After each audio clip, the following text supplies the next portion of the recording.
네, 그러면 한 장 한 장 넘겨가면서 이번에 주요 뉴스를 여러분들하고 같이 이야기를 나누면서 지난 한 달 동안 있었던 기사를 다시 한번 리뷰해 보도록 하겠습니다.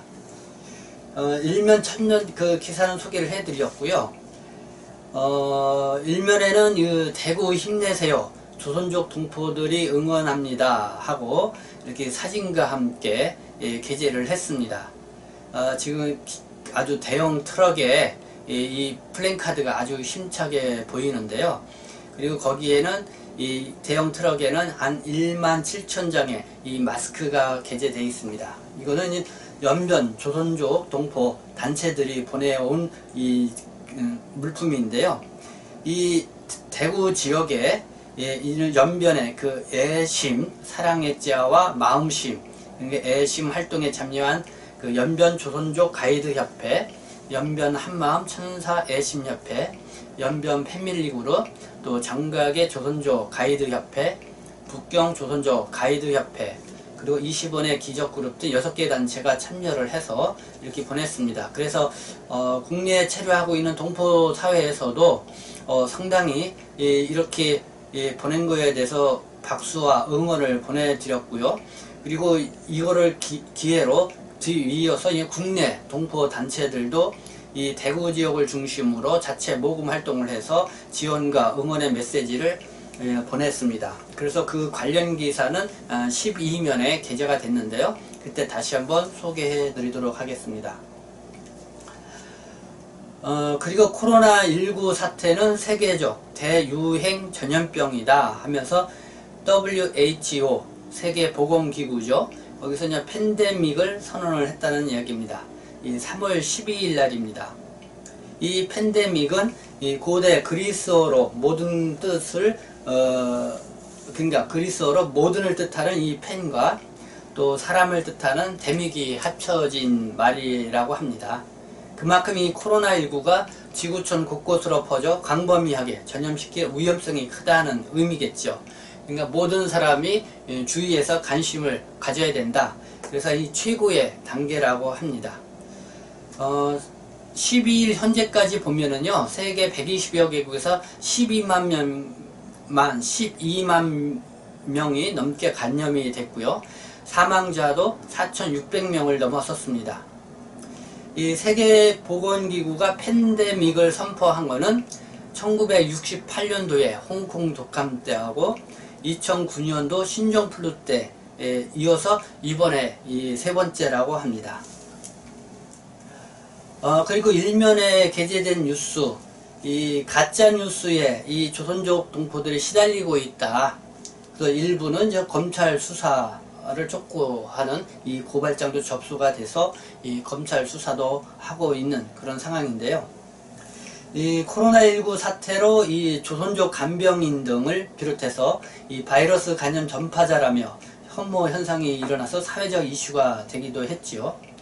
그런데 이 4.15 총선과 맞물려서 이 조선족 동포에 대한 비난성 유언비어가 극에 달하고 있습니다. 그래서 그 내용들을 보면은 뭐 조선족이 한국 여론을 조작하고 있다는 어느 조선족의 고백도 있었죠. 이걸로 인해서 이 한국 사회에는 조선족 게이트, 또 차이나 게이트라는 말까지 등장을 했습니다. 그래서 이거는 보수 야당과 그 단체들에 의해서 검찰 수사를 의뢰한 그런 사건이 되기도 했습니다. 그리고 또 뭐 중국 동포도 한국에 한 달만 살면은 선거권을 준다.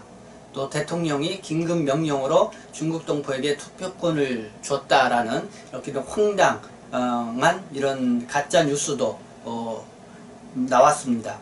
이 뉴스는 여러분들도 알겠지만 연합뉴스에서 보도한 것처럼 이렇게 조작을 해서 진짜 한국의 언론 기관들이 그 진위 여부를 또 연합뉴스 측에도 확인을 해보고 그 다음에 이제 정부기관에도 확인을 해봤습니다.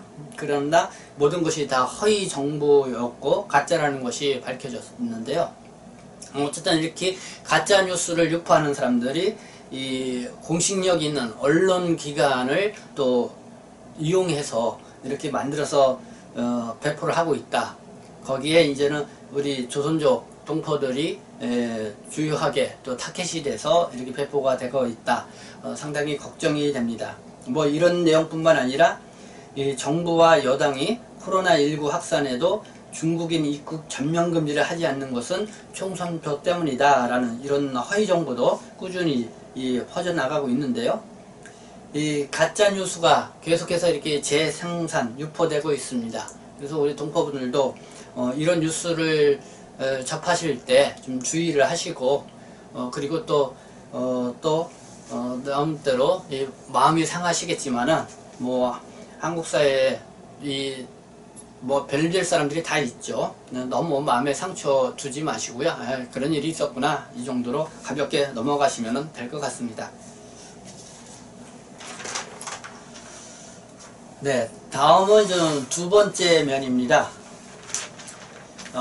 서울 남부 출입국 외국인 사무소 3월 16일부터 새 청사로 이전을 한다는 소식입니다.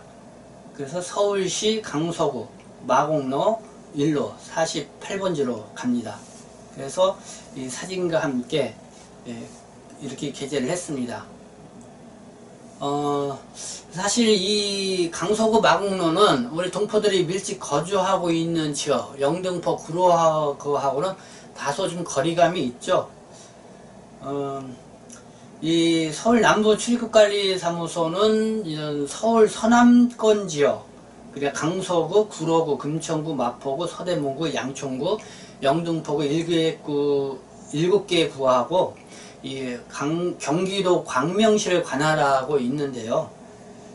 뭐 새로 온 청사는 상당히 장소도 넓고 또 쾌적하고 또 자동차로 이용하시는 분들은 먼저 번에는 이 주차난 때문에 어려움이 있었는데 주차에도 큰 어려움이 없고 대중교통하고도 또 인적 이런 부분들이 가깝기 때문에 약간 거리감은 있지만은 여러가지 면에 있어서 또 나올 수도 있다 이렇게 생각이 듭니다. 그리고 법무부가 낸 보도자료 이 불법 체류 외국인 사전 자진 출국 신고를 이제 온라인으로도 한다는 것입니다. 이 코로나19 때문에 최대한 이 청사를 방문해서 하는 것을 줄이기 위해서 온라인으로만 이 자진 신고를 하고 출국을 하면 된다는 거고요. 그리고 지난 2월 3일 날 동포 체류 기간이 만료 예정인 분들 H2 체류 자격이나 또 그 동반 가족 또 C38 이 체류 자격을 갖고 계신 분들이 체류 기간이 거의 만료가 됐는데 이 코로나19 때문에 출국을 해야 될지 말아야 될지 고민이 많이 있었죠. 그때 이제는 출국 연장 조치를 법무부에서 취해 주었고 우리 동포사회에서도 상당히 환영하는 그런 분위기를 보였죠. 역시 지금 한 달 정도 해줬다고 그래요. 처음에는. 그래서 지금 한 달이 지났는데 역시 그도 희망하시는 분들은 계속 출국 연장 조치를 취해 준다고 그러니까요. 너무 걱정하지 마시고 편안하게 생각하시면 될 것 같습니다.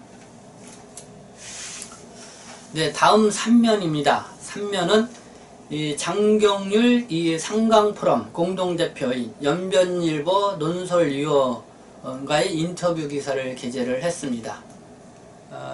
지금 한국 사회에 앞서 말씀드린 것처럼 이 조선족 혐오 현상, 가짜뉴스가 상당히 많이 나오고 있습니다. 그래서 이거와 관련돼서 어떻게 생각하는지 장경률 선생님과 이 대화를 통해서 좀 저도 한번 그 의견을 들어보는 시간이었는데요. 이 장경률 선생님 얘기합니다. 이 한국 사회에서 있는 이 조선족 혐오는 이 중국 조선족에 대해서 잘 모르는 사람 때문에 생기는 현상이다. 그리고 이게 그냥 극우 뭐 보수 우파 쪽에서 극우 이 단체 이런 쪽에서 이제는 이런 현상들이 많이 일어나고 있는데요. 이 장경률 선생은 이 보수라고 다 그런 건 아니다. 이 보수든 진보든 이 조선족 동포를 이해하고 함께 포용하면서 나아가려고 하는 사람들이 더 많다라는 그런 입장을 보여주고 있습니다.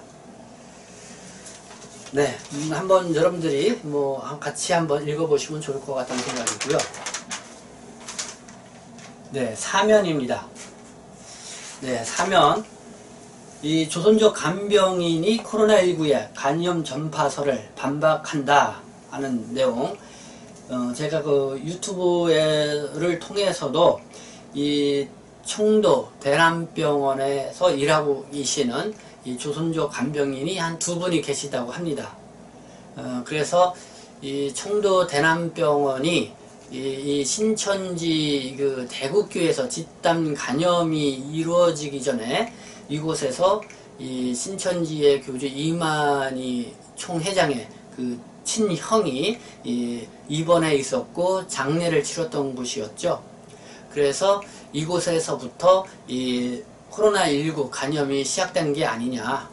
그리고 이 청도 대남병원에도 이 간염 확진자가 한 120명 가까이가 나왔죠. 그래서 그 간염을 처음 전파한 사람이 누구냐, 아직도 그 의문이 풀리지 않은 상황입니다. 그래서 이 조선족 간병인이 중국에 다녀온 조선족 간병인이 최초 감염자가 아닐 것이냐 하는 그런 의혹을 계속 몇몇 언론이 제기를 해 왔습니다. 그래서 뭐 그 기사를 보면은 어떤 거는 제보자를 통해서 그러니까 뭐 대구신문하고 천지일보는 제보자를 통해서 이 조선족 간병인이 유력하다는 쪽으로 몰고 가려고 했는데요. 다행히도 이 매일신문이 이 추측성 기사가 아니라 진짜 그 사실성 확인 보도를 해 주어서 그 의혹을 말끔히 씻어 주었습니다. 그래서 이 조선족 간병인은 이미 이때까지만 해도 이 음성 판정을 받았었고요. 그리고 이 청도 대남병원에도 간염 확진자가 많이 생기니까 다른 곳으로 부곡 무슨 병원으로 환자들이 다 이동을 했죠. 그때도 이 간병인들이 가서 헌신적으로 이 환자들을 돌보는 그런 소식을 전했습니다. 근데 지난 3월 5일이죠. 이 조선족 간병인이 2분이 계신데 그때 이 60대 되시는 남자분이 6일날 6번째 검사를 받을 때 이 양성 판결을 받았습니다.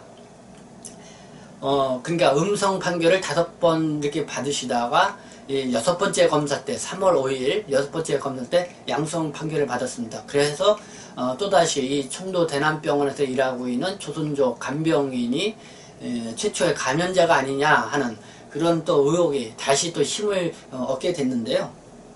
그러나 여러가지 시기상 이런 거를 이렇게 역학조사를 한다고 그러죠. 해봤을 때 첫 번째 간염일 가능성은 희박하다라는 것이 이 질병관리본부의 입장입니다. 그래서 이 9일날 이 정은경 질병관리본부장은 정례 브리핑을 통해서 조선족 간병인이 처음 간염을 일으키는 간염원으로 특정하기 어렵고 그 간병인도 병원 내에서 노출된 것으로 일단 그렇게 판단하고 있는 상황이다, 이렇게 확실하게 얘기를 했습니다. 그래서 이 청도 대남병원의 그 코로나19 간염과 그리고 신천지 대곡교회에서의 최초 집단 간염 과연 어디로부터 시작되었는지 그게 아직 이 미궁 속으로 빠져 있는 상황인데요. 그래서 저는 그거는 좀 더 역학조사를 철저하게 해보면은 결국은 언젠가는 그 사실이 밝혀지리라 생각이 됩니다. 네, 5면은 광고면이고요. 네, 다음 6면을 보도록 하겠습니다.